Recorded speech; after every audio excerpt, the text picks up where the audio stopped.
Silakan Ustaz Aidin. Ya, baiklah Ibu Bapak, kita lanjutkan bacaan Quran kita pada surah Al-Waqi'ah, surah 56 ayat 21 sampai 30. Auzubillahi minasyaitonirrajim. Sekali. Kedengaran ya? Kedengaran Ustaz. Cuma memang tidak terlalu besar, tapi kedengaran. A'udzu billahi minasyaitonir rajim. Bismillahirrahmanirrahim. A'udzu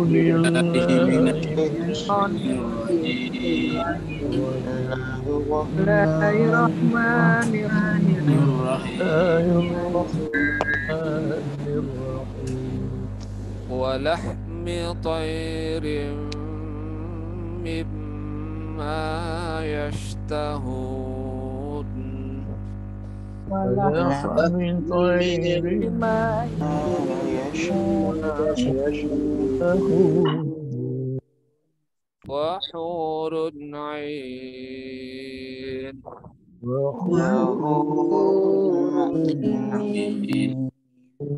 كأمثال اللؤلؤ المكنون Amsal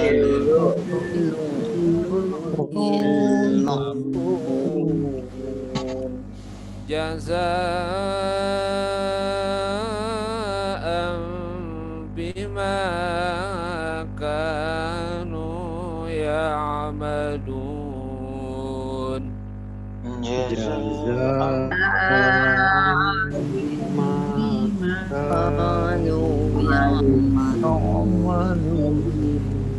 لا يسمعون فيها لغوا ولا تأثيما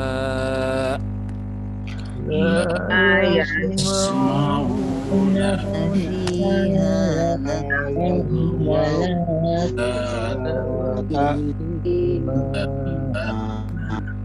إلا قيلا سلاما سلاما إلا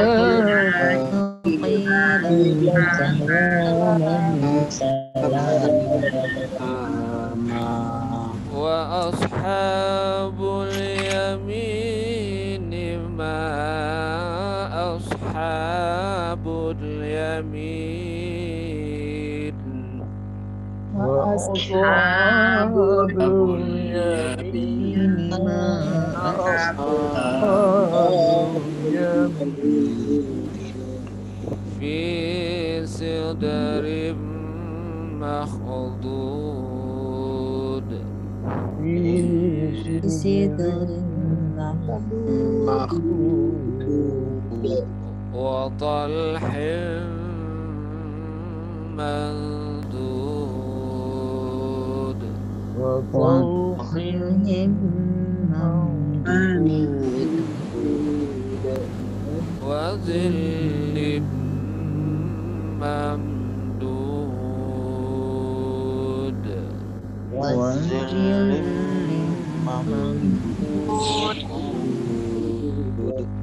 صدق الله العلي العظيم. صدق الله العلي العظيم.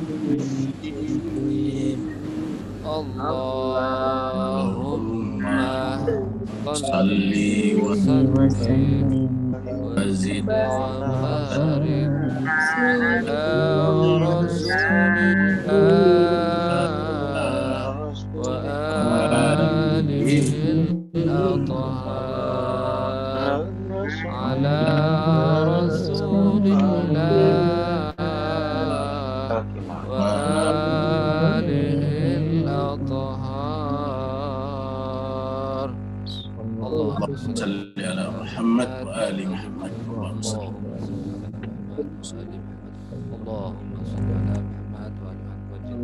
Terima kasih banyak, syukran katsira kita haturkan kepada Ustazuna Ustaz Wahidin Wahid yang telah memandu kita, membimbing kita membaca ayat suci Al-Quran, surat 56, surat Al-Waqiah, ayat 21 sampai 30.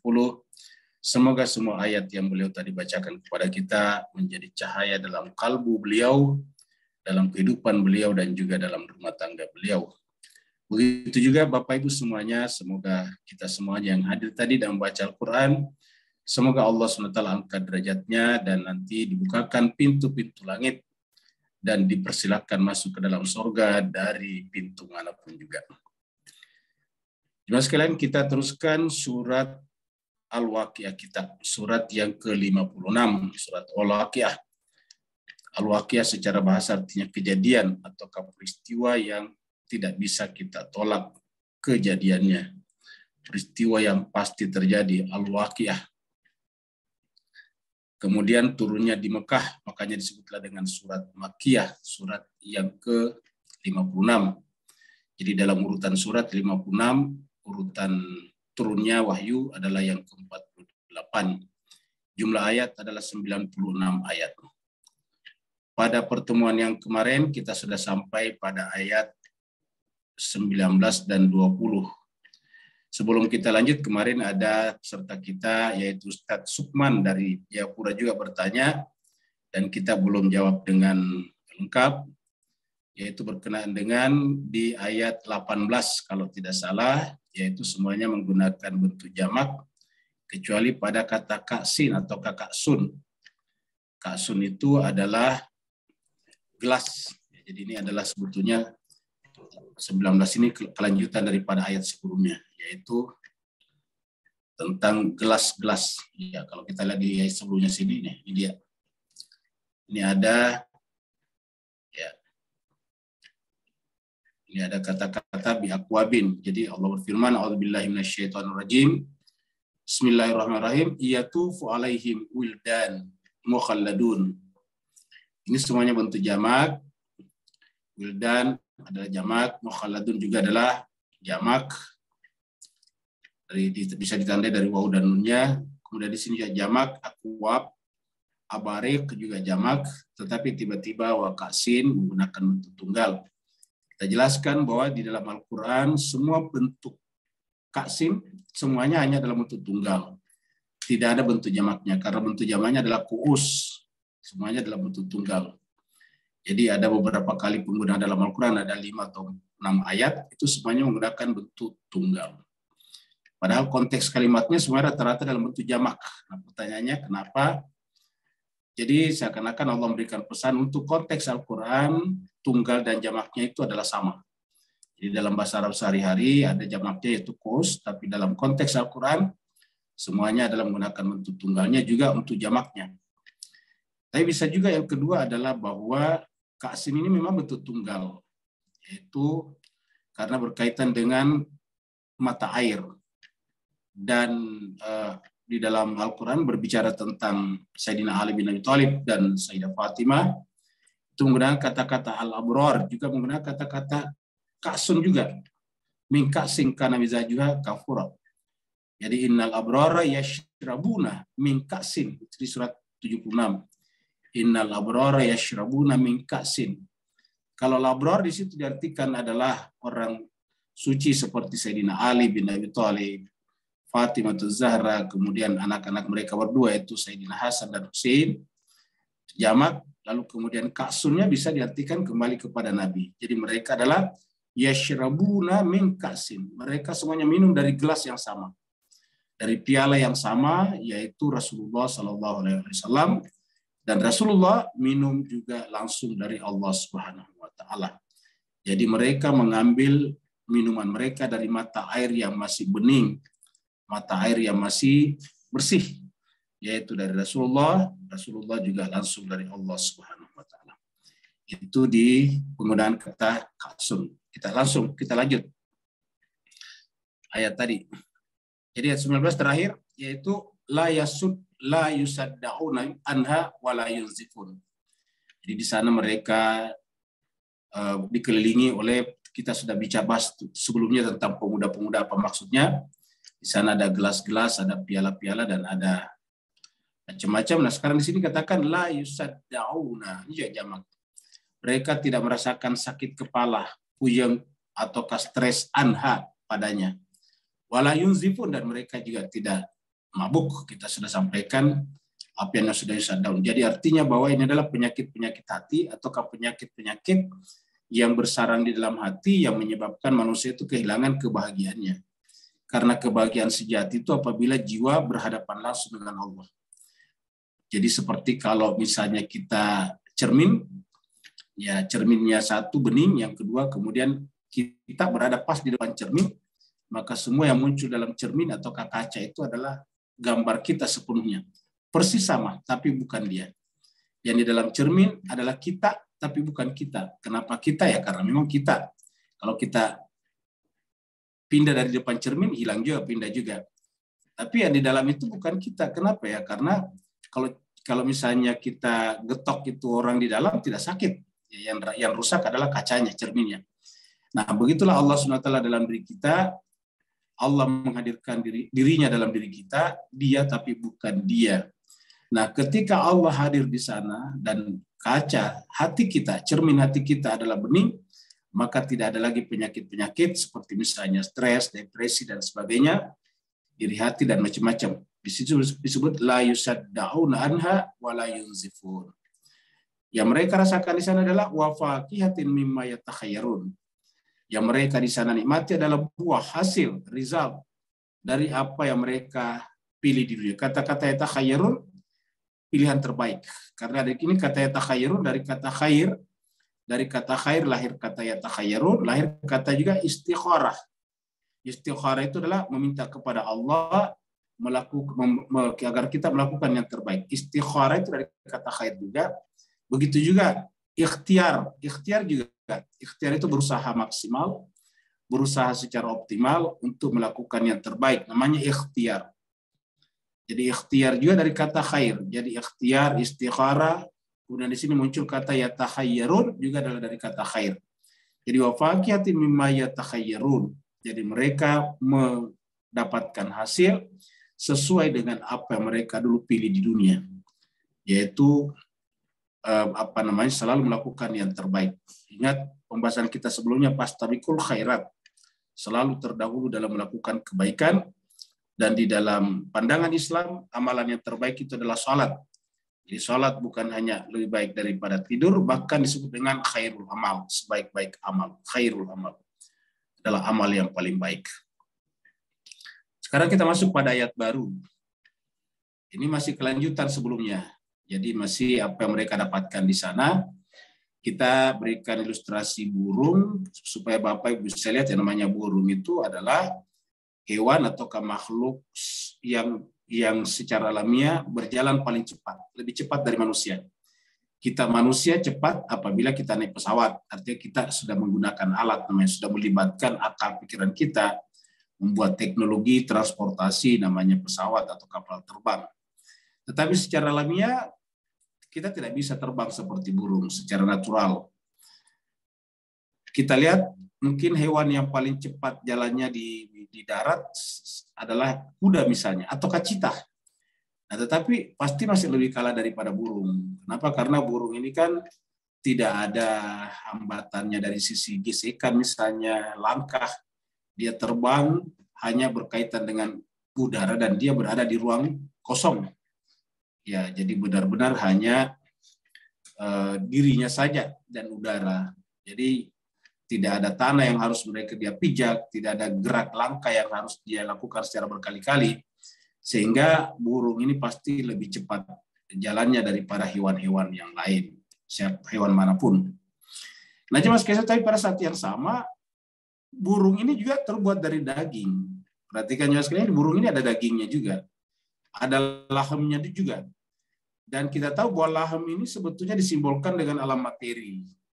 Terbang itu disimbolkan dengan alam spiritual.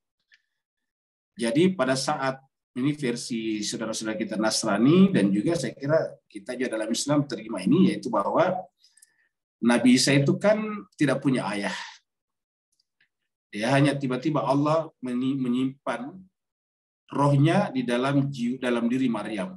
Maka lahirlah Nabi Isa.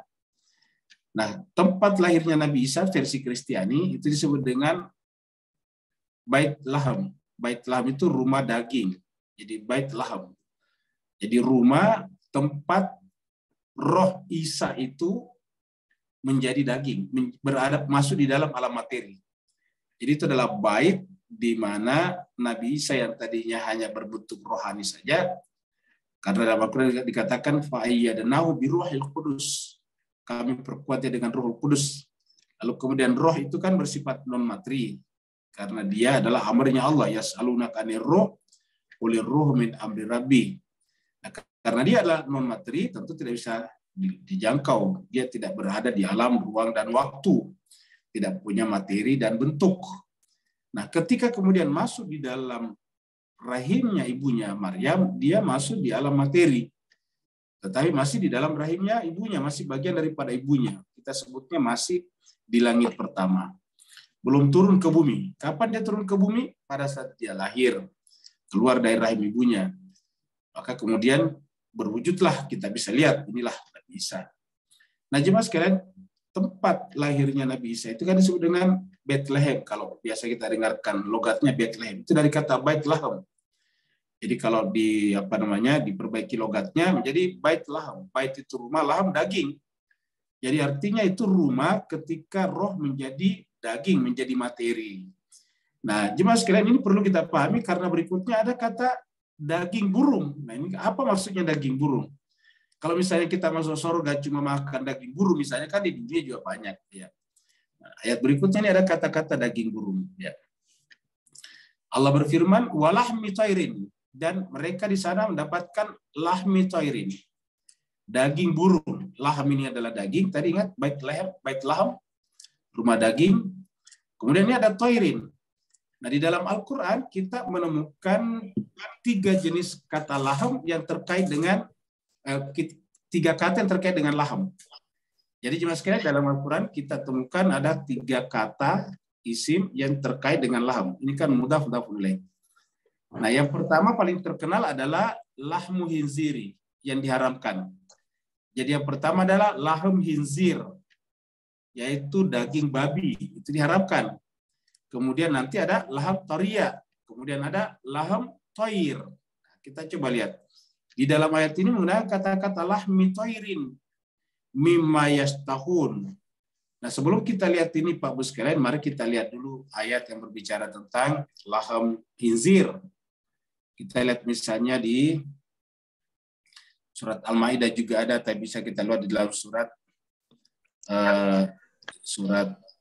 Al-An'am ini kita lihat. Surat Al-An'am, Al-Nahl ya. Kita lihat surat Al-Nahl ya. Surat Al-Nahl ayat 115. Allah berfirman di sana, innama, hanya saja, harrama alaikumul maita. Kalau di surat Al-Maidah dikatakan hurrimat alaikumul maitata waddama walahmal khinzir. Nah ini. Terus dikatakan innama, hanya saja, harrama alaikum, Allah mengharamkan kepada kalian al-maitata, yaitu bangkai, waddama, darah, walahmal khinziri, ini satu ini, lahmal khinziri, yaitu daging babi. Nah, jelas berbahagia, ini daging babi menunjukkan haram. Jadi ini namanya hukum syariatnya haram. Nah, kalau kita bisa mencari-cari kenapa diharamkan, itu namanya hikmah syariat. Artinya hikmah tidak menjadi alasan haramnya, tetapi bisa kita tahu rahasianya. Kenapa Allah mengharamkannya, rahasianya, bukan berarti itu alasannya, bukan itu ilatnya, bukan itu alasan kemudian Allah mengharamkan. Tapi bisa kita tahu ada hikmahnya, ada pelajaran yang bisa kita ambil di sana. Karena setiap perintah dan larangan yang Allah berikan kepada kita yang disebut dengan tasyri'i, itu pasti ada hikmahnya. Nah, termasuk diantaranya lahmal khinzir, daging babi yang disebut harama. Sedangkan tadi di sana dikatakan lahmi tairin. Sekarang lahma khinzirin haram, ini haram diharamkan.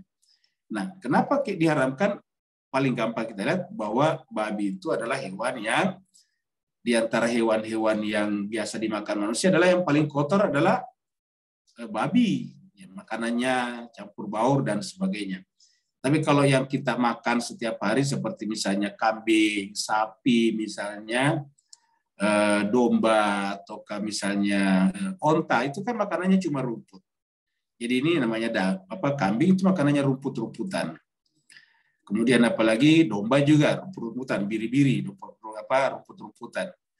Kemudian apalagi sapi, yaitu rumput-rumputan. Bahkan kerbau juga, itu rumput-rumputan, tidak memakan yang lain. Jadi dari sisi makanannya.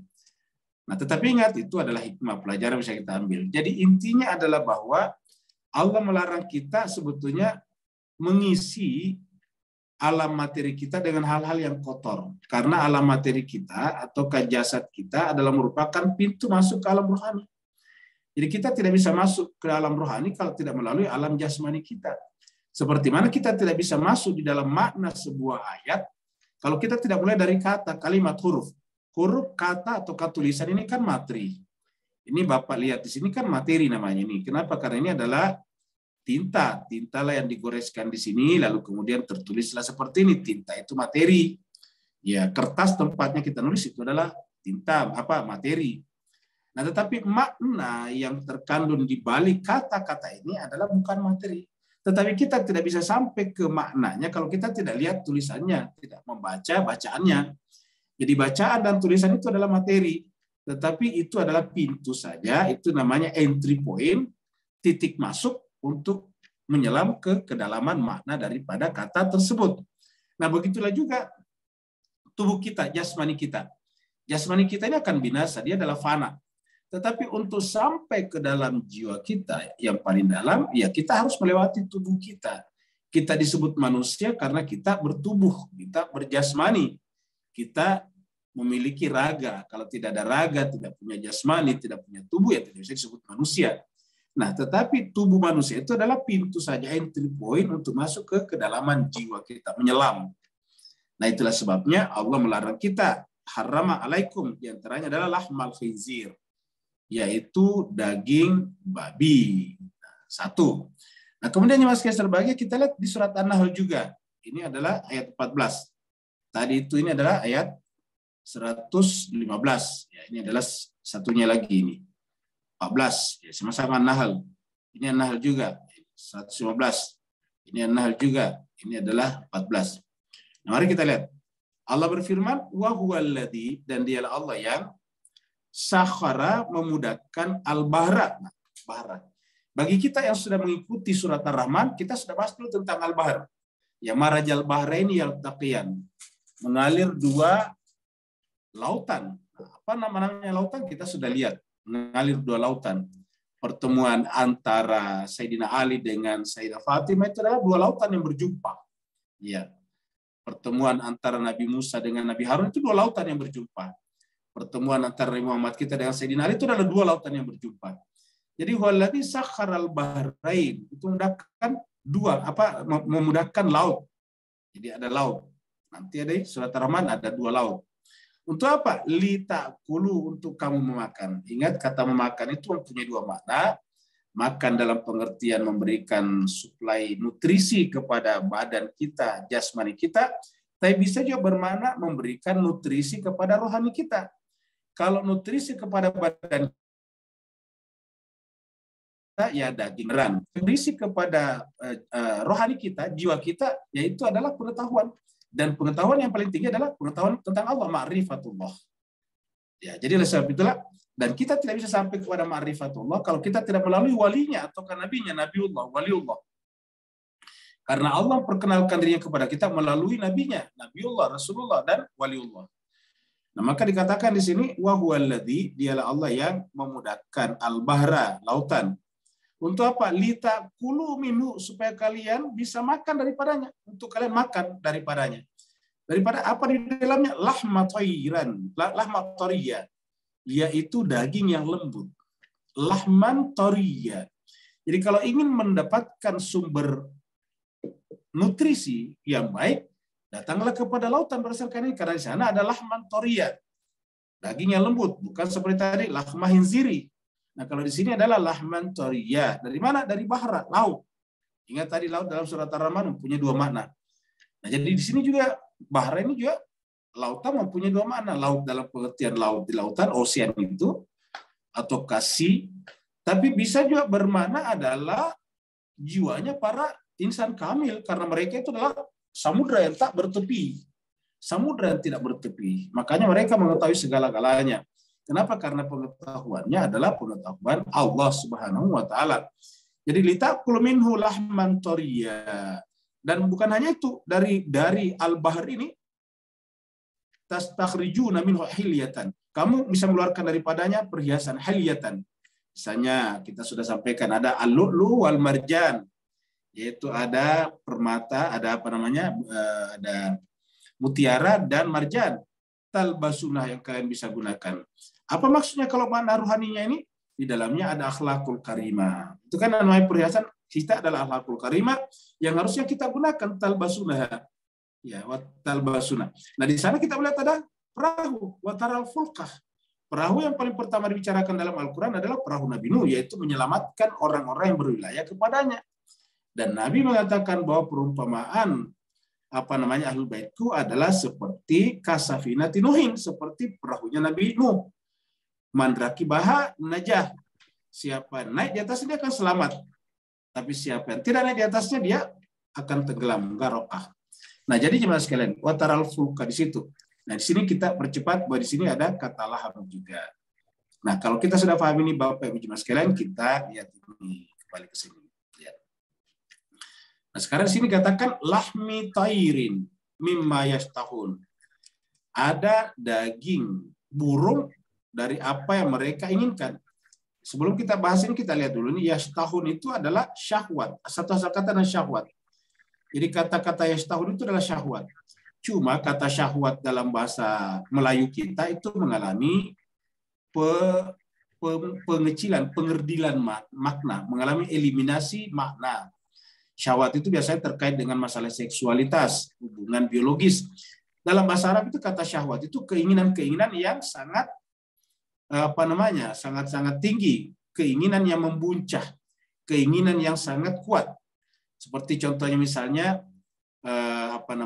nafsu makan itu sudah kan syahwat ta'am, itu syahwat ta'am. Itu dari kata syahwat ta'am. Jadi kalau kita punya nafsu makan yang sangat bagus, meluap-luap, namanya syahwat ta'am atau syahwat ta'am. Nah, jadi kata syahwat itu adalah keinginan yang kuat. Nah, jemaah sekalian, manusia ini punya dua keinginan yang kuat. Keinginan yang sifatnya biologis atau keinginan sifatnya material dan keinginan sifatnya spiritual. Ya. Puncak keinginan daripada yang sifatnya material itu biasa disimbolkan dengan uang. Sedangkan puncak keinginan daripada yang sifatnya non materi atau spiritual biasa disimbolkan dengan ilmu. Ya, makanya kita disuruh baca Iqra. Dan puncak daripada ilmu adalah ma'rifatullah. Karena begitu kita mengenal Allah, seluruh ilmu bermuara ke sana. Tidak ada ilmu manapun yang talinya, yang hulunya tidak ke sana. Ilmu yang kita pelajari dalam sains teknologi itu adalah hilir. Hulunya semuanya bermuara kepada ma'rifatullah.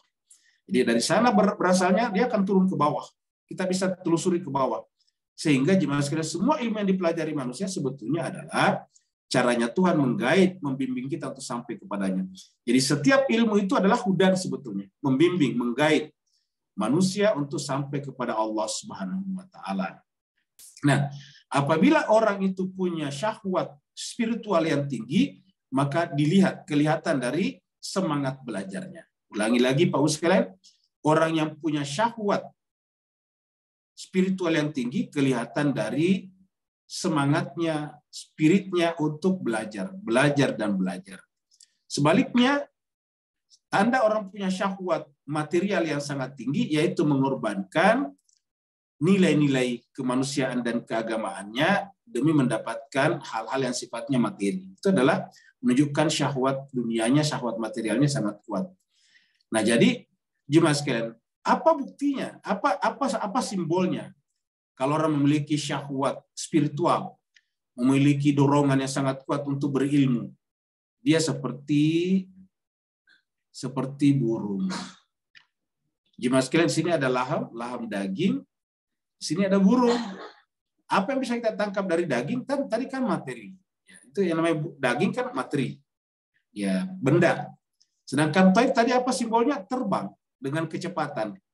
Nah, jadi jemaah sekalian serbagi, jadi harusnya manusia itu adalah gabungan antara keduanya ini jemaah sekalian. Kita itu harusnya manusia yang berjasmani, yang punya raga, yang punya tubuh, tetapi syahwat yang membuncah adalah keinginan untuk sampai kepada Allah, terbang seperti burung. Ya. Jadi lahmi toirin mimma yastahun. Jadi harusnya setiap insan itu manusia kalau menyadari dasar-dasar kemanusiaannya adalah mereka menggunakan raganya, tubuhnya, menggunakan dunianya, materialnya untuk terbang membubung tinggi sampai kepada Allah yang disebut dengan fana di dalam kebaqaannya yang pernah kita bahas di dalam surat Ar-Rahman. Kullu man 'alaiha fan wa yabqa wajhu rabbika dzul jalali atau kadzil jalali wal ikram. Jadi kullu man 'alaiha fan wa yabqa wajhu rabbika dzul jalali wal ikram. Ya. Nah, jadi jemaah sekalian berbahagia, jadi kita lihat bahwa semuanya harus fana. Jadi ini harus difanakan dengan cara terbang. Toir itu terbang. Dengan cara terbang, bergerak secara spiritual, bergerak secara eksponensial. Menuju kepada apa? Menuju kepada Allah. Karena syahwat tertinggi sebetulnya yang Allah berikan pada diri manusia itu adalah syahwat untuk kembali kepadanya. Di dalam syahwat itu ada makna kerinduan. Jadi ketika syahwat spiritual kita membuncah, tandanya juga adalah kerinduan untuk kembali kepada asal. Nah, untuk kembali kepada asal kan statusnya gerakan vertikal. Jadi gerakan vertikal. Karena burung itu kan terbang. Terbang itu ke atas vertikal. Dia dari tanah atau dia dari pohon, dia bergerak ke atas. Itu kan namanya burung. Jadi burung itu gerakannya vertikal dari bawah ke atas. Burung-burung itu misalnya bisa bersarangnya di tanah. Ada burung-burung yang bersarang di batu-batu, di pohon-pohon misalnya. Tetapi kemudian dia terbang ke atas. Ya, jadi dia meninggalkan tempat dan terbang ke atas. Menikmati alam luas yang tidak terbatas. Nah, pengetahuan itu adalah instrumen yang ada pada diri manusia yang memungkinkan dia mengarungi alam yang tak terbatas. Kalau dia berhenti pada lahemnya saja, dagingnya, maka dia akan berada pada alam yang sangat terbatas, sangat sempit. Ya. Itulah sebabnya ketika manusia hanya terbelenggu pada wilayah lahemnya, dia akan gampang terkena stres, depresi, macam-macam penyakit-penyakit di sana. Orang yang terbelenggu pada lahemnya gampang sekali teridap penyakit iri hati, hasad, dengki, dendam, dan sebagainya. Nah, sedangkan apabila lahemnya ini diterbangkan, jadi kalau ketika lahem daging diterbangkan menjadilah namanya lah toirin. Lah toir, dia menjadi daging burung. Kenapa? Daging tapi terbang. Iya. Nah, jemaah sekalian berbahagia, tadi kita lihat di sana. Ya, jemaah sekalian berbahagia, kita lihat sebelumnya juga di dalam surat An-Nahl, yaitu lahman toria. Apa itu lahman toria tadinya? Daging yang lembut. Dari mana kita dapatkan itu? Daging lembut itu artinya daging yang ringan sebetulnya. Seperti burung ini. Kan burung kan punya daging, tapi kok bisa terbang? Karena dia ringan. Lebih kecil, jauh lebih kecil proporsi dagingnya daripada besaran bulu-bulunya itu burung supaya bisa terbang. Kalau proporsi dagingnya besar sekalian tidak bisa terbang. Ya, dia harus memiliki kemampuan untuk terbang dengan cara proporsi dagingnya burung itu lebih kecil. Maka kita lihat yang namanya burung itu dagingnya tidak seberapa. Kenapa? Karena dia untuk terbang. Nah, jemaah sekalian berbahagia, dari manakah kita mendapatkan lahmi toir ini, daging burung yang bisa seperti ini? Dikatakan tadi itu kita ambil, kita serap dari al-bahr, samudra. Ya, samudra tadi itu di sana ada lahem di dalamnya, namanya lahman toria. Bukan hanya itu, bahkan di dalamnya ada perhiasan-perhiasan dalam bentuk mutiara. Ada lu'lu', ada al-marjan seperti yang kita pernah bahas dalam surat Ar-Rahman. Nah, jadi dengan menghiasi diri kita dengan akhlak itu berarti kita bergaul dengan manusia dengan bersifat menyatukan manusia, membimbing manusia, menggait manusia, bukan membenci manusia, bukan membuat manusia berseteru, bukan membuat manusia untuk saling berkelahi satu sama lain, tapi membuat manusia lita'arafu, untuk saling kenal mengenal. Apapun agama, suku, bangsa, keyakinan, dan warna kulitnya, Tujuannya kata Al-Quran adalah li ta'arafu, untuk saling kenal mengenal. Dan kita tidak bisa ta'arafu di antara manusia kalau kita juga tidak ta'aruf kepada Allah. Kita tidak bisa ta'aruf kepada manusia kalau tidak didahului dengan ta'aruf kepada Allah. Karena sering kita sampaikan kata-kata man arafa nafsahu faqad arafa rabbah. Nah, seperti itu. Maka jemaah sekalian sebagai, maka harus laham kita ini harus dibuat terbang secara vertikal. Di dalam perjalanan itu kita bergaul dengan manusia dengan apa?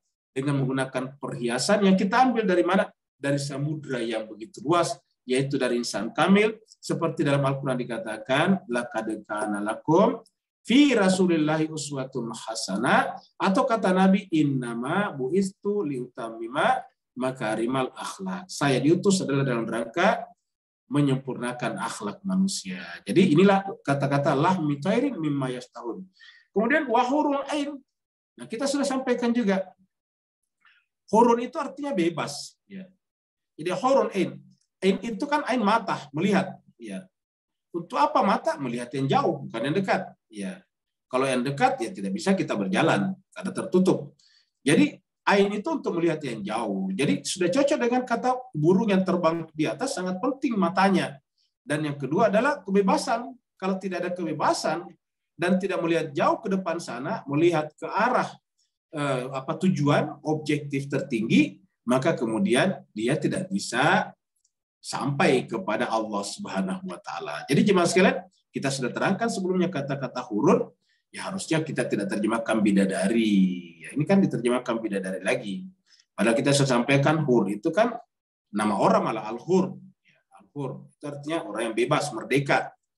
Juga dalam Al-Quran ibunya Nabi Isa atau Imran berdoa supaya insan yang ada dalam perutnya itu adalah menjadi muharrara. Dikatakan bahwa ini nazartu ma fi batni muharrara. Saya menazarkan apa yang ada dalam perutku menjadi muharrar. Nah, dari situ, dari kata hur dia menjadi kata tahrir, pembebasan. Jadi hur itu adalah bebas, ain melihat. Jadi dia bebas. Kata-kata ain itu kan bisa bermakna juga mencari. Dalam bahasa Arab, kalau belajar bahasa Arab, kalau dikatakan carilah, dikatakan ayin. Carilah kata-kata seperti ini dalam bacaan ini, maka ayin itu carilah. Jadi artinya apa? Dia mencari, dan pencarian itu hanya bisa terjadi apabila ada kebebasan. Jadi kita berikan garis bawah. Kita berikan garis bawah, underline, bahwa pencarian hanya bisa bermakna apabila ada kebebasan. Tidak akan ada pencarian kalau tidak ada kebebasan. Kebebasan apa? Minimal kebebasan berpikir. Tubuh boleh dipenjara seperti Nabi Yusuf di dalam penjaranya Zulaiha. Tetapi jiwanya bisa terbang secara bebas. Pikirannya bisa terbang secara bebas. Bahkan sampai mengetahui apa yang terjadi di Mesir 14 tahun kemudian. Nabi Yusuf sudah tahu ya, akan terjadi musim panen raya 7 tahun. Setelah itu akan terjadi musim paceklik 7 tahun. Itu Nabi Yusuf tahu. Kenapa? Karena jiwanya bebas terbang kemana-mana sampai ke depan sana, melampaui waktu namanya. Kenapa? Karena 14 tahun ke depan itu kan waktu. Belum sampai ke sana. Tetapi Nabi Yusuf sudah sampai di sana. Artinya apa? Perjalanan pikirannya Nabi Yusuf adalah beyond time. Melampaui waktu. Ya. Kenapa bisa melampaui waktu? Ya karena ada kebebasan. Melepaskan diri dari apa? Dari belenggu space and time. Dari ruang dan waktu. Kalau kita tidak bisa melepaskan diri dari ruang dan waktu, ya kita tidak bisa melakukan pencarian.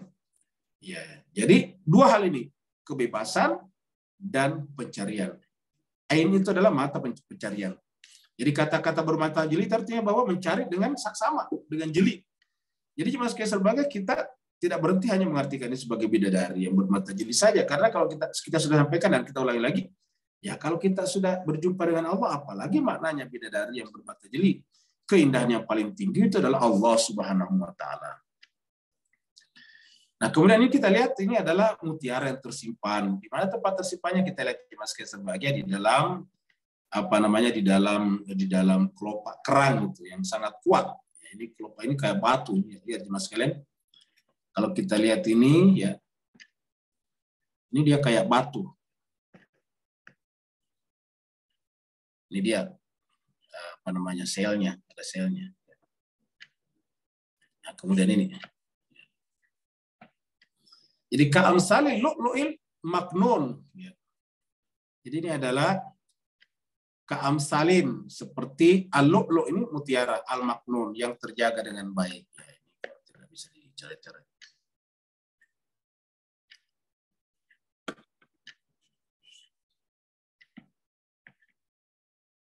Mas sekalian. Kita keluar dulu, Pak.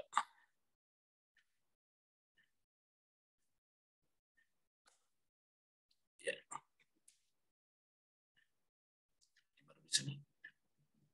Ya.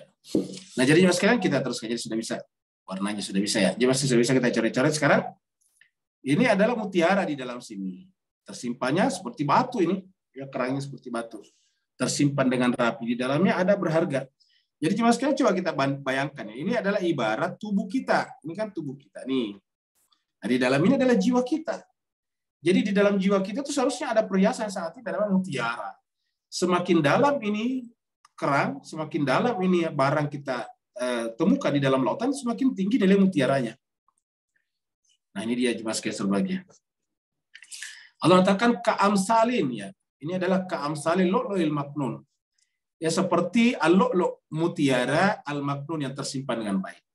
Kenapa tersimpan dengan baik? Karena terjaga. Ya, makanya kan para nabi, rasul dan orang suci itu dengan terjaga. Ya, namanya maksum. Maksum dengan maknun itu kan sama bentuk anunya, sama bentuk kalimatnya apa? Wazannya sama. Maknun kemudian maksum itu sama. Ya, jadi sama-sama bentuknya, apa wazannya namanya, patron bahasanya sama. Jadi mereka itu adalah maksum, terjaga dengan baik. Jadi ka'amsalil lu'lu'il maknun. Dan kita juga harusnya menuju ke sana juga, mencoba menjadikan jiwa kita itu bagaikan mutiara yang terjaga, tersimpan dengan baik. Jangan dikotori. Bagaimana caranya tadi? Kerannya jangan dibuka. Kalau dia dibuka dia akan terkotori nantinya.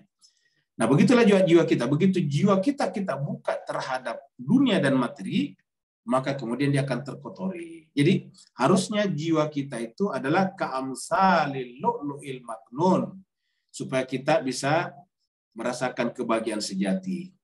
Jazaa'am bima kanu ya'malun. Nah, ini adalah harus diperjuangkan, tidak bisa terjadi begitu saja. Jiwa kita menjadi mutiara yang tersimpan dengan rapi, yang terjaga, itu tidak serta-merta, tidak ujuk-ujuk, tidak kebetulan, tetapi adalah jazaan sebagai hasil. Jaza juga hasil juga, jaza. Hasil dari apa? Kanu, dari apa yang dulu, ini kanu betul lampau. Jadi dari apa yang dulu mereka kerjakan. Jadi dalam kaidah bahasa Arab kalau ada kata kana atau kanu, baru di belakangnya ada mudhari, itu artinya selalu. Jadi yang dulu mereka selalu kerjakan. Jadi artinya ini pekerjaan yang berketerusan. Jadi jazaa'am bima kanu ya'malun. Jadi kita lihat al-lu'lu'u di sini yang terjaga dengan baik adalah imbalan dari apa yang dulu di dunia ini kanu ya'malun kita kerjakan. Ya. Kanu ya'malun, dan kita sampaikan bahwa sebaik-baik amal itu kan salat. As-salatu khairul amal. Dan salat itu adalah apa? Simpul dari seluruh agama, sebetulnya agama kita. Makanya sedangkan salat itu tiangnya agama. Dan kan salat itu semuanya berjumpa. Di sana ada aktivitas fisik, di sana ada aktivitas lisan, di sana ada aktivitas pikiran. Karena ada bacaan di sana, kita harus mengerti apa yang kita baca, aktivitas pikiran. Di sana ada Al-Quran. Al-Quran itu adalah pedoman, hudan. Seperti itu. Jadi salat itu adalah simpul dari seluruh realitas. Dan dikatakan salat itu adalah khairul amal, sebaik-baik amal. Dikatakan jazaa'am bima kanu ya'malun, sebagai hasil dari apa yang mereka kerjakan, mereka amalkan. Jadi ini adalah mutiara, hati kita adalah, jiwa kita adalah mutiara yang kita artikan tadi dengan apa namanya? Dengan toir yang harusnya bebas terbang. Ya, dia adalah ada pada diri kita, jiwa kita, tubuh kita tadi adalah laham. Ya, dia adalah daging, memang tubuh kita adalah laham. Kemudian jiwa kita adalah seperti burung, toir tadi yang bebas terbang. Ya. Untuk apa tadi? Untuk ain, untuk hurun ain, untuk bebas melakukan pencarian. Apa yang dicari? Allah. Ya. Bebas terbang untuk mencari Allah Subhanahu wa taala. Jadi setiap kita adalah gerakannya mencari Allah Subhanahu wa taala, dan supaya pencarian kita tidak menyimpang, kita butuh dua, pertama adalah petunjuk tertulis, yang kedua adalah pasangan petunjuk tertulis, yaitu manusianya, manusia suci, insan kamil, membimbing kita, menggait kita menuju ke sana. Karena kalau tidak bisa kita tersesat juga, jalannya salah. Ya. Oleh sebab itulah, maka kita butuh seperti itu. Nah, siapa seperti itu? Mereka yang sudah mencapai derajat jiwanya itu adalah al-lu'lu' al-maknun. Jiwanya sudah mencapai derajat mutiara yang tersimpan dengan baik, mutiara yang terpelihara dengan baik, yang disebut dengan al-lu'lu' al-ma'sum. Ya, dia adalah al-ma'sumin. Mereka adalah orang-orang yang terjaga dengan baik. Karena mereka terjaga, kita mengikuti mereka. Nah, jemaah sekalian berbahagia, nah kalau nanti jiwa kita terjaga dengan baik, apa yang muncul? Kita mendengarkan suara Tuhan. Seperti Nabi Musa mendengarkan suara Tuhan. Nabi-nabi dan termasuk Nabi Muhammad kita mendengarkan suara Tuhan melalui namanya wahyu. Wahyu itu secara bahasa artinya bisikan. Ya, bisikan itu kan artinya suara. Kata-kata suara Tuhan jangan bayangkan suara kita. Yang namanya suara itu mempunyai dua makna. Suara dalam pengertian gelombang, suara juga bisa bermakna pendapat. Misalnya ada pemungutan suara. Ya, ada pemungutan suara. Suara yang dimaksud itu adalah pendapat kita. Jadi suara di sini adalah jangan bayangkan suara dalam pengertian materi, tetapi adalah wahyu Tuhan, panggilan Tuhan untuk kita, untuk menggait kita kepadanya. Jadi yang namanya wahyu, yang namanya suara Tuhan itu adalah menggait, membimbing kita untuk sampai kepadanya tadinya, agar kita jangan tersesat. Maka jiwa kita tadi kita pelihara dengan baik, agar suara-suara yang kita dengar itu tidak kacau, tidak terkontaminasi oleh suara-suara lain. Begitu tertutup rapat kita punya jiwa, tidak ada suara-suara luar yang masuk, maka kita benar-benar merasakan suara Tuhan dengan bening. Kita merasakan suara Tuhan dengan sangat-sangat jelas dan terang benderang. Nah, jemaah sekalian berbahagia, ada orang yang beragama, tetapi kemudian bercampur baur pendapatnya dengan pendapat-pendapat pribadi. Apa sebabnya? Karena jiwanya tidak bening seperti tadi. Dia mungkin mendengarkan suara Tuhan melalui kitab suci yang dia baca, tetapi juga terkontaminasi, terkotori juga oleh suara-suara lain, sehingga tidak bisa membedakan mana suara Tuhan yang diambil dari Al-Quran dan mana suara manusia. Ini terjadi pada kita orang awam. Kita mendengarkan ceramah dari seorang ustadz atau ulama, terkadang kita tidak bisa membedakan mana ayat yang dibacakan oleh ustadz itu, mana makna ayat yang dibacakan, dan mana persepsi pribadi ustadz itu. Nah, ketika bercampur baur seperti itu, ya berarti kan terkontaminasi suara yang masuk kepada jiwa kita. Nah, supaya itu tidak terjadi, kita harus benar-benar menutup hati kita seperti kerang tadi di laut itu, supaya mutiara itu menjadi berkualitas. La yasma'una fiha lagwan wala ta'sima. Supaya benar-benar suara Tuhanlah yang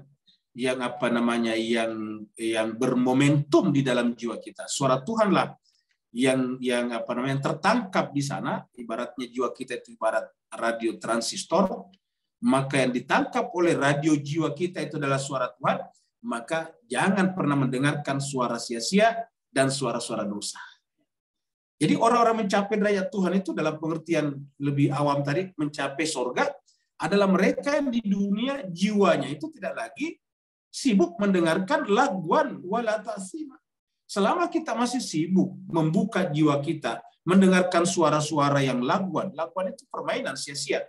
Ingat, kata-kata lagwan itu suara-suara dunia. Kan Allah mengatakan bahwa dunia ini adalah lahun walaibun. Ada juga kata-kata lagwan itu adalah sia-sia permainan. Tidak aslinya. La yasma'una fiha lagwan. Jadi mereka tidak mendengarkan di dalamnya suara lagwan, suara yang sia-sia. Ingat kata-kata anil lagwi muridun. Orang beriman itu adalah meninggalkan sia-sia. Dalam surat Al-Mu'min dikatakan bahwa qad aflahal mu'minun alladzina hum fi shalatihim khasyun walladzina hum anil lagwi mu'ridun. Jadi tanda orang beriman itu adalah orang yang beruntung. Qad aflahal mu'minun. Siapa orang mukmin itu? Yaitu apabila salat dia adalah khusyuk. Alladzina hum fi shalatihim khasyun walladzina hum anil lagwi mu'ridun. Dan mereka terhadap perkataan yang sia-sia mereka tinggalkan. Nah, selama kita jemaah sekalian sebagai masih sibuk mendengarkan perkataan yang tidak bermakna, ya kita tidak bisa mendengarkan atau merasakan suara-suara Tuhan. Jadi Mas Kaiser bagi kita sekarang punya televisi, punya handphone, punya gadget, punya device. Di sana banyak sekali sebetulnya acara-acara rekaman-rekaman. Nah, sekarang kita yang memilih mau mendengarkan apa? Mendengarkan suara Tuhan atau mendengarkan suara sia-sia? Ya, betapa banyak orang menghabiskan waktunya hanya mendengarkan suara yang sia-sia sebetulnya. Memperdebatkan apa yang tidak menjadi wilayah perdebatannya. Memperkarakan yang bukan merupakan wilayah perkaranya sendiri. Mengerjakan yang bukan pekerjaannya sendiri. Akhirnya apa yang terjadi? Pekerjaan sendirinya dia, yaitu memperbaiki hatinya, tidak terjadi. Tidak terlaksana. Maka tanda ya orang yang ingin masuk surga, yaitu la yasma'una fiha lagwan wala ta'thima. Tidak menggunakan jiwanya, tidak menggunakan kuping, telinga jiwanya untuk mendengarkan perkataan lagwan. Karena orang beriman itu adalah anil lagwi muridun. Wala ta'thima, dan tidak melakukan perbuatan, tidak mendengarkan hal-hal yang bisa mendatangkan dosa. Ta'thima. Nah, jadi jemaah sekalian, karena nanti apa yang masuk dalam jiwa kita itu yang menentukan perbuatan kita, tindakan kita. Ya. Jadi ini harus dihindari lagwan dan ini ta'thima. Kita coret ini, ya. Artinya kita coret, artinya perbuatan sia-sia jangan sampai kita dengarkan di sini. Karena dia akan tersimpan di sana. Ingat jemaah sekalian, jiwa kita itu lebih peka daripada cloud.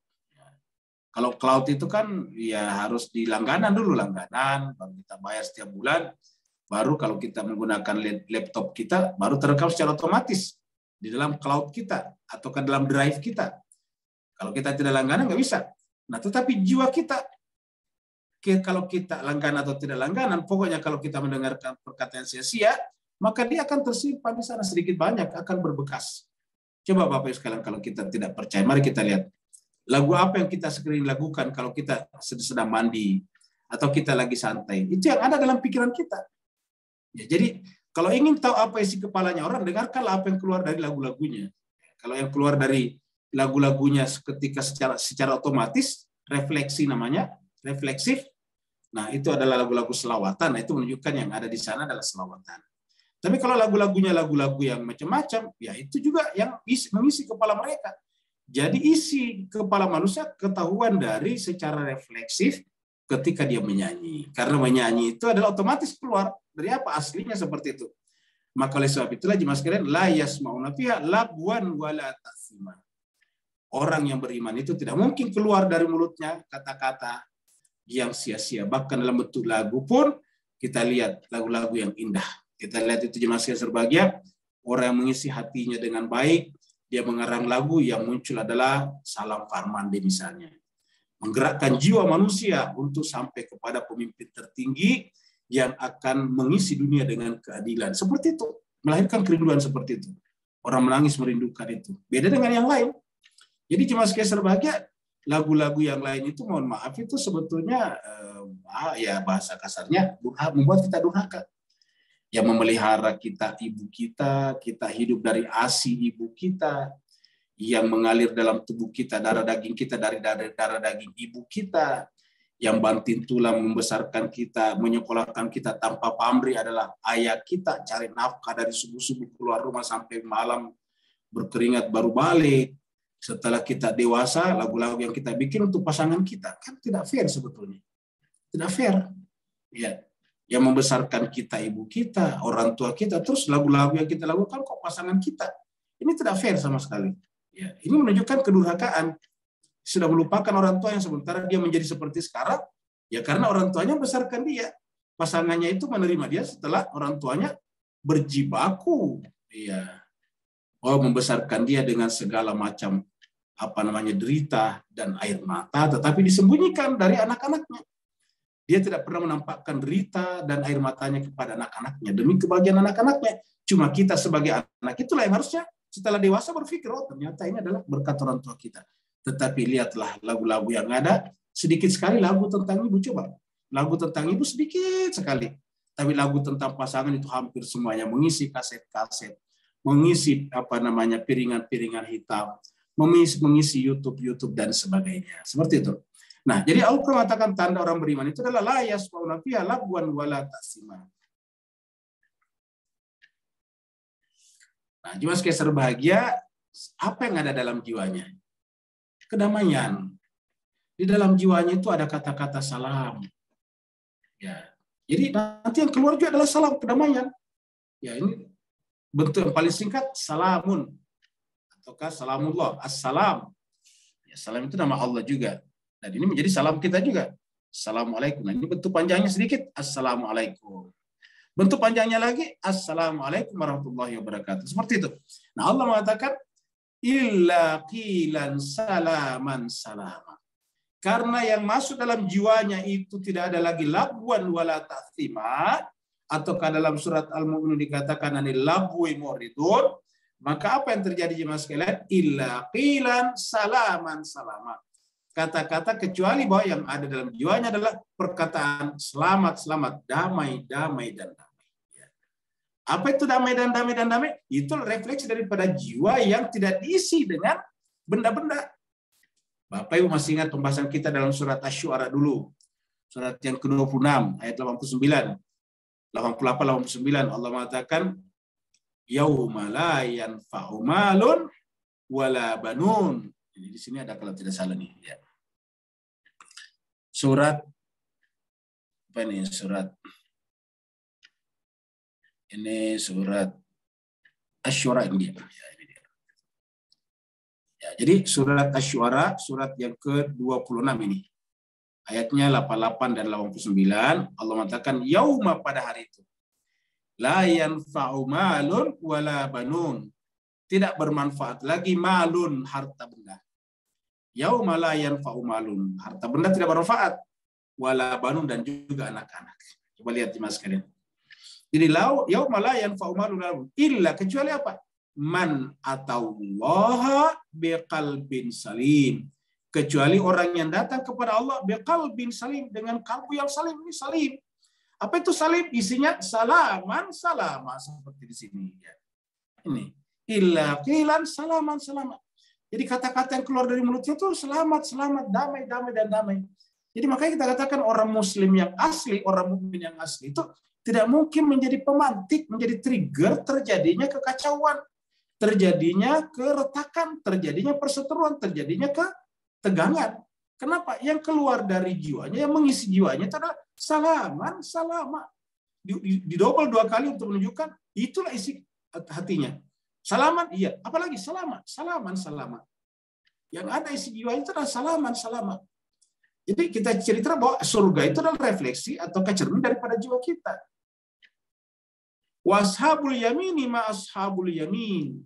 Dan itulah golongan kanan, di antara tanda golongan kanan. Ini yang kita bicarakan sebelumnya, as-sabiqun as-sabiqun ya. Sekarang baru kemudian ashabul yamin ma ashabul yamin. Karena ashabul yamin nanti itu golongan kanan, dia akan mencari orang-orang yang seperti tadi. Ulaikal muqarrabun, kan tadinya ini adalah ulaikal muqarrabun yang kita bicarakan Pak Ustaz. Jadi itu dari awal pembahasan kita, ini adalah pembahasan tentang ulaikal muqarrabun. Mereka itu adalah al-muqarrabun. Mereka adalah orang-orang yang didekatkan. Nah, sekarang yang kedua bicarakan ashabul yamin. Ya, ini juga sudah dibahas di ayat di awal. Karena ada 3 golongan manusia. Yang pertama adalah ashabul yamin, ma ashabul yamin, baru kemudian ashabul maimana, ma ashabul maimana, baru kemudian wasabiqun as-sabiqun. Ulaika ulaikal muqarrabun. Jadi washabul yamin, ma ashabul yamin. Nah, jemaah sekalian berbahagia, kita lihat ashabul yamin itu juga kalau dia ingat, asalkan dia, karena tadi dia berurutan dengan al-muqarrabun, kalau dia ashabul yamin selalu mencari orang yang bisa menggait dirinya untuk sampai kepada Allah, maka dia juga akan mendapatkan buah-buahan. Artinya apa? Jiwanya juga seperti jiwa surgawi. Isinya adalah apa? Kita lihat di sini adalah buah bidarah. Bidarah itu adalah buah yang sangat menarik. Nanti Bapak searching aja di Google manfaatnya buah dan daun bidara. Ya, kemudian yang kedua adalah apa namanya? Tadi bidara kan itu harum ya. Kemudian yang kedua adalah pisang. Jadi ternyata ada pisang dalam Al-Qur'an. Bertandan-tandan, makanya kita ambilkan pisang bertandan-tandan. Apa yang bisa kita lihat Pak Bos sekalian? Ya, coba lihat. Ini kan pohon pisangnya satu ya. Pohon pisangnya satu. Tapi buahnya banyak, bertandan-tandan seperti ini, bersisir-sisir. Ya. Bersisir-sisir, bertandan-tandan. Nah, kita lihat bukan hanya pisang sebetulnya, cuma pisang kelihatan bersusun-susun. Semua pohon awalnya cuma satu, contohnya mangga. Satu biji mangga kita tanam, tumbuh melahirkan banyak mangga. Jadi Bapak Ibu Jemaah sekalian, orang-orang yang memelihara jiwanya itu adalah seperti ini. Dia melahirkan banyak sekali. Jadi ingat kata Tuhan mengatakan bahwa kalau kalian mendekati aku dengan mendekati aku sejengkal, aku mendekati Anda satu hasta. Kalau kalian mendekati ke satu hasta, saya akan mendekati kalian satu depa. Kalau kalian mendekati aku dalam keadaan berjalan, aku mendekati kalian dalam keadaan berlari. Artinya apa? Selalu eksponensial, berpangkat dua, eksponensial. Nah, begitulah juga kita lihat di sini Jemaah sekalian berbahagia. Siapa yang menciptakan ini? Kok bisa seperti ini? Yaitu Allah. Dan harusnya yang namanya jiwa manusia itu selalu terhadap pelayanan orang lain bersifat eksponensial. Selalu bersifat memberikan yang terbaik, yang banyak kepada sesama. Ya, jadi kalau dia menanam sesuatu, dia harapannya banyak. Kenapa? Untuk memberikan kepada sebanyak mungkin orang. Itulah para nabi dan rasul, semua ilmunya diberikan kepada manusia tanpa kecuali. Dan tanpa manusia dibebani dengan macam-macam. Dalam Al-Quran dikatakan nabi-nabi itu tidak pernah minta apa-apa. Ya. Ittabi'u man la yas'alukum ajran. Ikutilah para nabi itu yang tidak pernah minta upah dari kalian. Nah, jadi begitulah juga kita lihat. Jadi ini ada di dalam Al-Quran. Fi sidrin makhdud. Ya, jadi mereka itu adalah berada di antara pohon bidara yang tidak berduri. Ingat, tidak berduri. Ya. Fi sidrin makhdud. Dia berada di antara sidr. Ya. Makhdud, di antara pohon-pohon bidara yang makhdur, yang mulus tidak berduri maksudnya. Wa talhin mandud, dan juga pohon pisang atau pisang yang bersusun-susun. Jadi ada pisang yang bersusun-susun bertandan-tandan. Ada bidara yang tidak berduri. Apa yang bisa bayangkan ini semuanya? Ya. Yang bisa kita bayangkan di sini apa? Itu jiwa yang luar biasa. Pohon pisang adalah kita tahu secara nutrisi juga sangat baik. Kemudian bersusun-susun itu artinya bahwa jiwa orang yang mendekat kepada Allah itu bersifat multiplier, bersifat bersusun-susun ya seperti pohon itu. Sehingga coba lihat satu orang nabi itu bisa membimbing miliaran orang sekarang. Kenapa kira-kira? Karena jiwanya itu seperti pohon pisang yang bersusun-susun, sehingga semua orang merujuk kepada dia dan dia tidak pernah habis jiwanya. Coba kita lihat satu Nabi Muhammad kita sampai sekarang pengaruhnya luar biasa. Kalau Nabi tidak lahir pada saat itu, atau lahir tapi tidak menerima wahyu, atau menerima wahyu tapi tidak berdakwah, ya tidak mempengaruhi kita sekarang. Ya, dan ini bukan hanya Nabi Muhammad kita, nabi-nabi yang lain juga seperti itu. Kita lihat Kristiani sampai sekarang masih merupakan pengaruh daripada Nabi Isa. Yahudi masih pengaruh daripada Nabi Musa alaihissalatu wassalam. Jadi mereka itu sedemikian rupa. Mereka cuma satu awalnya sendiri, tapi kemudian mengisi jiwanya seperti bidara yang tak berduri, seperti pohon yang bersusun-susun, dan sebagainya tadi, seperti daging burung. Ya, dia adalah juga punya daging seperti kita, tapi kemudian mereka adalah bebas bercengkrama dengan Tuhannya, sehingga tidak pernah dipengaruhi oleh bisikan-bisikan manusia. La yasma'una fiha lagwan wala ta'sima. Akhirnya apa yang terjadi jemaah sekalian? Kehidupannya memberkahi dan menyinari seluruh alam semesta. Nah, ini adalah perumpamaan taman. Ya, kalau kita taman seperti ini, Bapak bisa lihat dari foto ini saja kita saksikan, kan itu langsung adem. Pasti adem, langsung sejuk. Kita langsung merasakannya sejuk. Ya. Walaupun siang hari tidak panas. Seperti inilah ibaratnya kalau jiwa. Nah, jiwa manusia itu seperti taman seperti ini. Jadi dia sejuk. Sejuknya jiwa itu tadi apa? Qalbun salim. Illa man atallah biqalbin salim. Jadi saya artikan, kecuali orang datang kepada Allah dengan kalbu yang sejuk, sesejuk taman yang indah seperti ini. Nah, ini adalah melahirkan air yang mengalir dan tidak pernah berhenti. Air itu adalah kebutuhan seluruh makhluk. Air itu kalau kita lihat saja itu terasa langsung ada kehidupan. Tiba-tiba seakan-akan ada yang mengalir masuk ke dalam jiwa kita. Kita lihat ini kita lihat ini air mengalir di sini, tetapi seakan-akan itu mengalir ke dalam jiwa kita. Begitu sejuk, begitu indah, begitu menyehatkan kelihatannya. Sampai kita lihat burung-burung pun juga selalu sibuk di sana. Apa sebabnya? Karena air itu adalah kebutuhan seluruh makhluk. Dia ada di mana-mana. Dia bisa masuk, dia bisa memadamkan api, dia bisa menghidupkan pohon-pohon. Di batu yang keras bisa tumbuh lumut apabila ada air di sana, dan seterusnya. Ya. Wazillin mamdud, dan di sana mereka mendapatkan naungan yang luas, naungan yang tak bertepi. Jadi kata-kata wazillin mamdud itu artinya dalam jiwa orang yang beriman itu dirinya menjadi naungan bagi orang lain, memayungi orang lain, bukan justru melihat orang lain sebagai ancaman.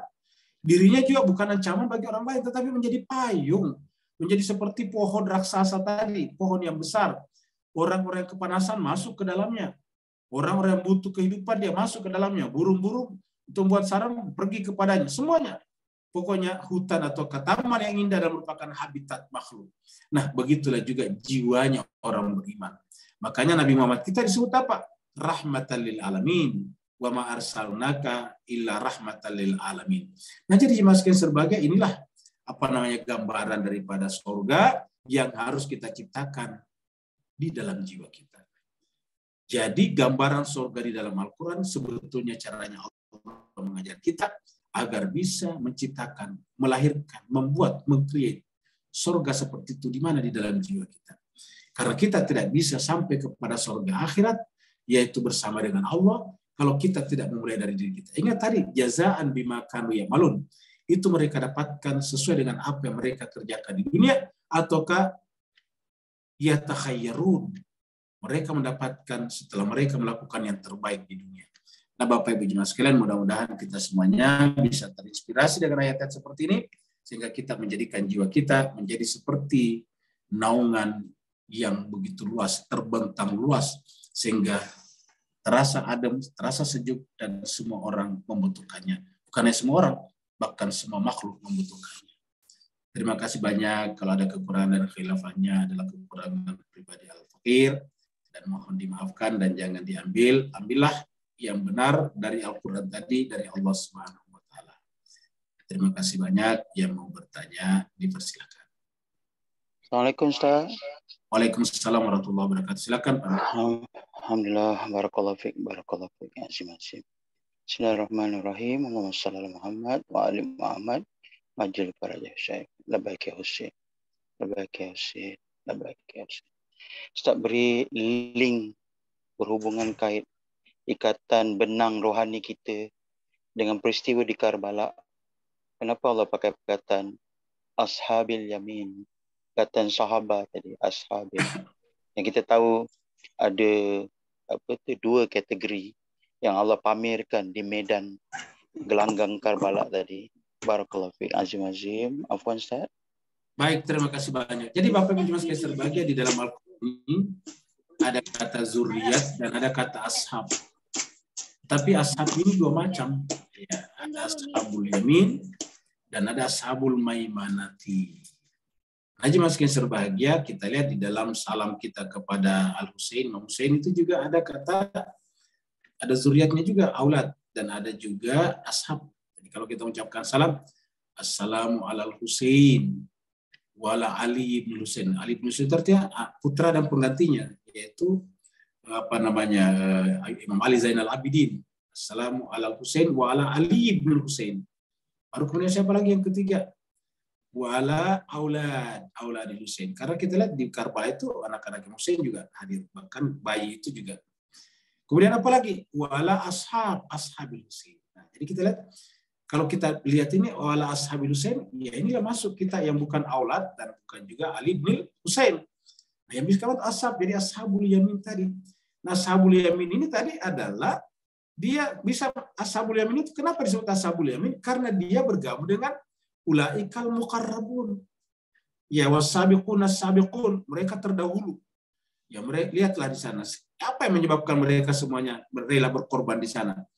Ya, karena ada satu orang di antara mereka menjadi pusat dan sekaligus merupakan intisari daripada iman dan cinta, yaitu Al-Husain, Sayyidina Husain. Ya. Karena Nabi mengatakan dalam hadis, dan ini diikuti di beberapa hadis, mengatakan, ya Husainun minni, wa ana min Husainin. Husain itu adalah dariku, dan aku adalah daripada Husain. Ya. Allah mengatakan bahwa ahabballah man ahabbal Husain. Allah mencintai orang mencintai Husain. Ahabballah man ahabba Husaina. Allah mencintai orang mencintai Husain. Dan Allah mengatakan Husainun sibtun min asbat, minal asbat. Husain itu termasuk turunan manusia suci di antara turunan-turunan manusia suci. Husainun sibtun minal asbat. Nah, dengan demikian, ketika kita mengucapkan salam kepadanya, dan kemudian ada kata ashabul Husain, nah itulah ashabul yamin. Jadi bagus pertanyaan Pak Nur. Jadi inilah, jadi kalau kita ingin mengukur diri kita, kita masuk golongan mana nih? Ashabul maimanah atau ashabul masy'amah. Nah, kita lihat saja kita berada di mana di situ. Ya. Kita berada, apakah kita seperti Muslim bin Aqil, Muslim bin Auzaja, Habib bin Mazahir yang bersama, atau Al-Hud bersama dengan Husain, atau jangan-jangan kita bersama dengan Ubaidullah bin Ziyad, bersama dengan Umar bin Sa'ad, atau bersama dengan Yazid bin Muawiyah bin Abi Sufyan itu. Nah, di situ kita lihat kita ashab yang mana, ya. Jadi kita ashab yang mana, ashabul masy'amakah ataukah ashabul maimanakah? Dan di dalam Al-Qur'an itu jemaah sekalian selalu dibicarakan kedua ashab ini, ashabul maimanah dengan ashabul masy'amah. Kalau kita misalnya membaca itu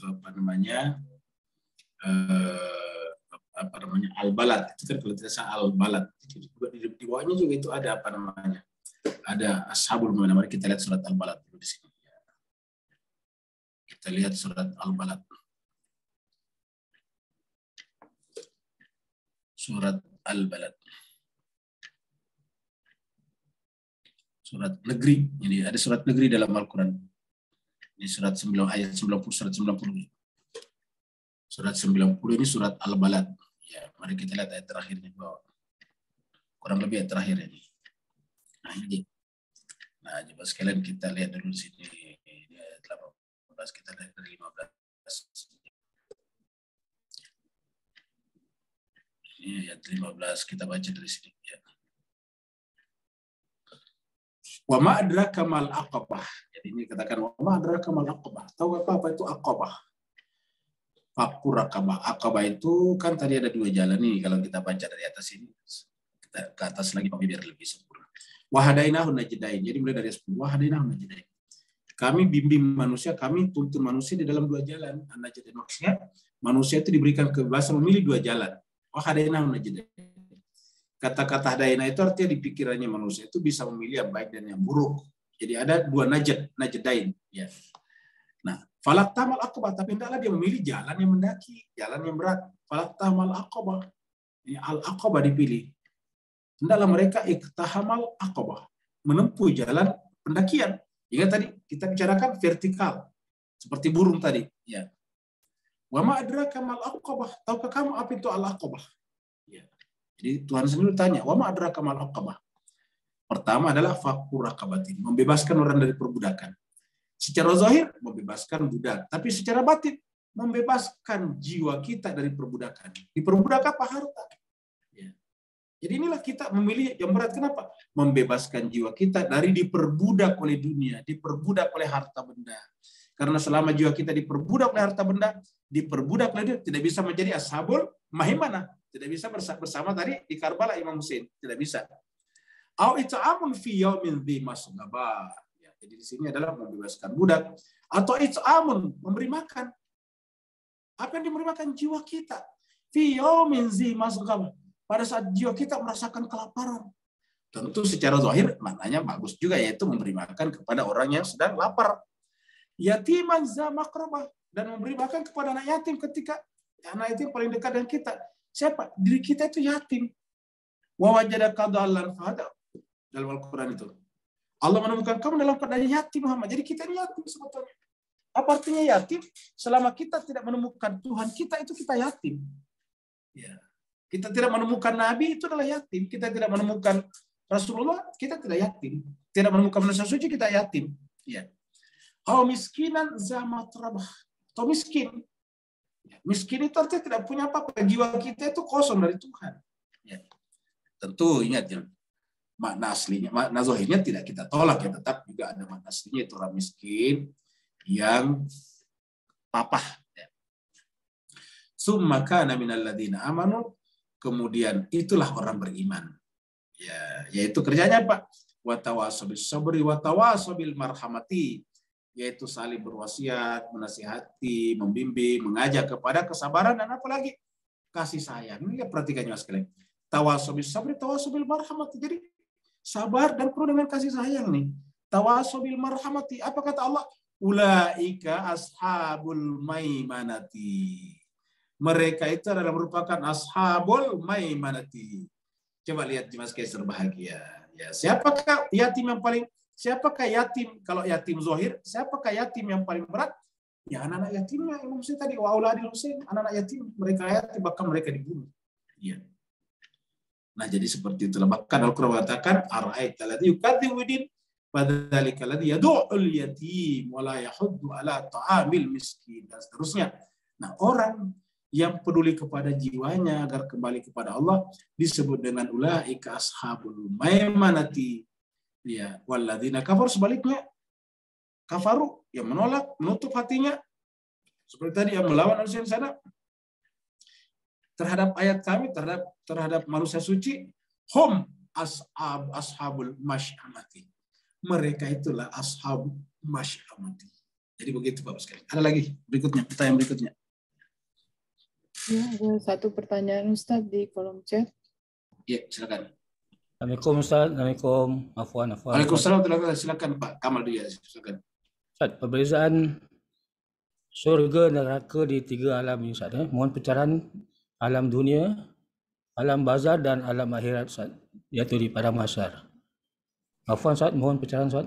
Syukur Ustaz. Alam dunia, alam barzah dan di padang mahsyar Ustaz. Oh ya, baik. Nah, jadi Mas Kaiser bahagia, terima kasih banyak Pak Kamal atas pertanyaannya. Dalam Al-Quran itu setiap Allah menyebut kata-kata Rabb, biasanya Rabbul Alamin. Alamin itu bentuk jamak.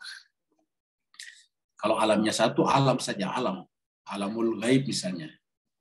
Alam dunia. Tapi kalau menggunakan kata alamin, itu bentuk jamak. Ya, jadi jamak dalam bahasa Arab itu pasti minimal 3. Ya, karena kalau 2 belum jamak dalam bahasa Arab.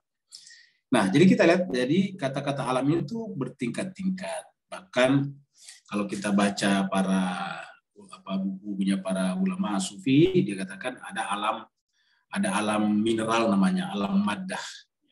Kemudian ada alam nabati. Kemudian ada alam hewani. Kemudian ada alam insani. Ya, alam kita ini. Kemudian di atasnya ada alam malakuti, di atasnya lagi ada alam jabarut, di atasnya ada alam lahut ilahi gitu. Jadi bertingkat sampai 7 tingkat tadi kalau kita lihat. Yang pertama sekali di bawah adalah namanya alam alam mineral, alam madda, alam benda-benda mati. Kemudian di atasnya alam nabati itu sudah tumbuh-tumbuhan. Di atasnya tumbuhan ada lagi alam hewan, karena beda antara hewan dan tumbuhan, benar-benar berbeda. Tadi kita lihat hewan, burung bisa terbang, kalau tumbuhan tidak bisa.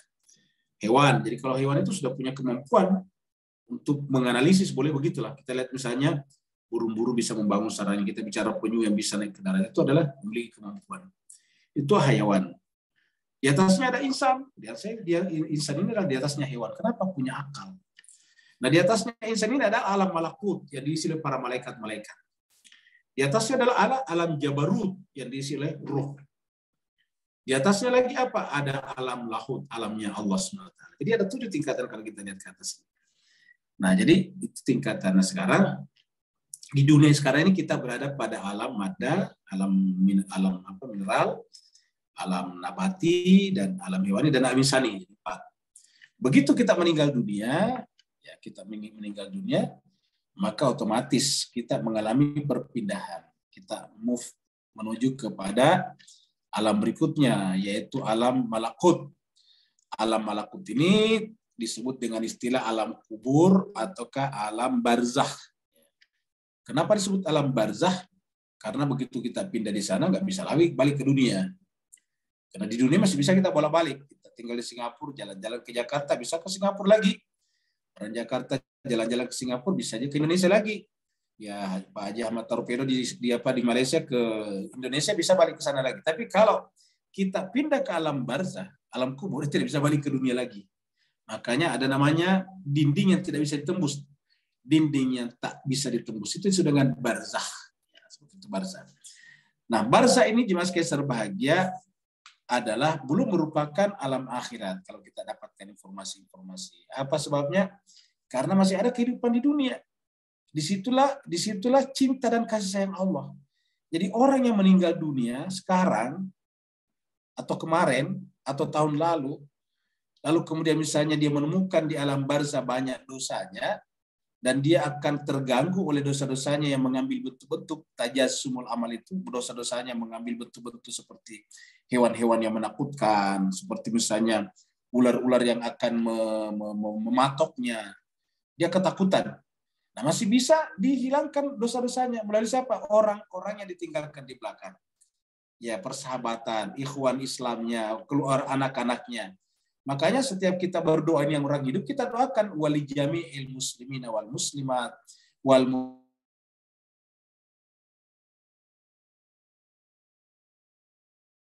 minhumul amwat, yang hidup ataupun yang mati. Terutama orang tua kita yang sudah meninggal dunia, kita doakan. Nah, supaya apa? Supaya doa-doanya diampuni, dosa-dosanya diampuni. Maka kalau kita mendoakan mereka, Allahumma ghfir lahu atau Allahumma ghfir laha warhamha wa'afiha wa'fu anha wa akrim nuzulaha wa wasi' madkhalaha warfa darajataha, dan seterusnya. Jadi kita itu untuk alam barzah. Semakin sering kita berdoa dan Allah mengatakan ud'uni fastajib lakum, pasti akan aku jawab, maka lama-kelamaan dosa-dosa orang tua kita atau teman kita yang kita doakan itu lama-kelamaan berkurang, gugur, sehingga kemudian sampai pada hari kiamat kita bangkit di alam barzah, dosa yang kita bawa dari dunia tinggal sedikit. Karena di dunia ini ada juga mekanisme, yaitu kita istighfar sendiri. Tetapi tidak semua istighfar kita di dunia nantinya itu bisa menggugurkan dosa-dosa kita. Kenapa? Karena kita pagi istighfar, siang berdosa lagi. Siang kita istighfar, malam berdosa lagi. Jadi bertambah terus-menerus. Sampai yang digugurkan di dunia tidak semuanya. Harapannya digugurkan di alam barzah. Nah, di alam barzah mungkin juga masih tidak semuanya. Pindah ke alam barzah. Kepada mahsyar. Mahsyar itu tempat berkumpulnya lagi semua. Kenapa? Sudah tidak ada kehidupan di dunia. Tidak ada lagi mekanisme di mana orang di dunia mendoakan kita. Kita di sana bangkit dengan dosa-dosa kita yang masih tersisa. Maka harapan kita di pada mahsyar tinggal satu, yaitu syafaat. Di situlah berlaku syafaat. Nah, kalau syafaat ini ada, berarti kita akan melewati titian sirat dengan gampang sampai ke surganya Allah Subhanahu wa taala. Berikutnya kita ke Pak Burhan. Kupasan amat holistik mengenai daging dan berbentuk. Kebetulan juga Pak Burhan ini bisnisnya ayam, jadi pasti gampang menerimanya. Ingin bertanya, secara umum kita mengetahui akan pengharaman memakan daging. Apa ini oing-oing bagi manusia, namun apakah ini nggak ngerti apa ini oing? Kalau bahasa Indonesia apa ini? Tidak ada bapak-bapak yang tahu. Hah? Babi. Apa? Babi. Oh, daging babi ya? Oh. Ya. Betul, Oh, daging babi ya. Namun apakah falsafah di sebalik pengharaman makan daging tersebut? Nah, kita sudah sampaikan tadi bahwa salah satu falsafah di balik pengharaman daging babi atau kalah muhinziri tadi adalah kotor, Pak Burhan. Ya. Jadi salah satu hikmahnya kan yang bisa kita cari cuma hikmahnya, falsafahnya saja. Ya, bukan alasan diharamkannya, tetapi falsafah. Falsafah itu adalah pelajaran terbesar yang bisa kita ambil daripadanya. Hikmahnya. Apa hikmahnya diharamkan babi? Karena di antara hewan yang kita bicarakan tadi yang biasa dimakan manusia itu udah babi yang paling kotor. Semua dimakan. Bahkan mohon maaf, kotorannya juga dia makan. Sampah-sampah, sisa-sisa makanan dia makan. Tapi kalau yang kita makan, yang dihalalkan versi agama kita, versi Islam ini, versi Al-Quran, itu semuanya makanannya bersih. Makanannya cuma rumput. Seperti contohnya misalnya kambing, biri-biri, domba, itu kan makanannya rumput. Ya, sapi, kerbau, itu makanannya rumput. onta, itu makanannya rumput. Jadi ini adalah makanannya adalah rumput-rumputan saja. Nah, karena dia makanannya rumput-rumputan, maka dianggap itu hidupnya bersih. Ya, seperti itu, jadi hidupnya bersih. Nah, jadi falsafahnya adalah agar kita itu menjaga tubuh kita agar tetap bersih juga dari makanan. Karena kita sampaikan tadi bahwa memang agama itu tujuannya kepada jiwa kita, yaitu ma'rifat kepada Allah. Tetapi kita tidak bisa sampai kepada jiwa kita kalau kita tidak melalui tubuh kita. Kita tidak sholat kalau tidak punya tubuh. Sama tadi kita bicarakan Al-Quran. Al-Quran yang kita carikan maknanya, tetapi kita tidak bisa sampai kepada maknanya kalau tidak melewati tulisannya. Tulisannya itu materi bedanya. Jadi kita butuh namanya tulisannya Al-Quran.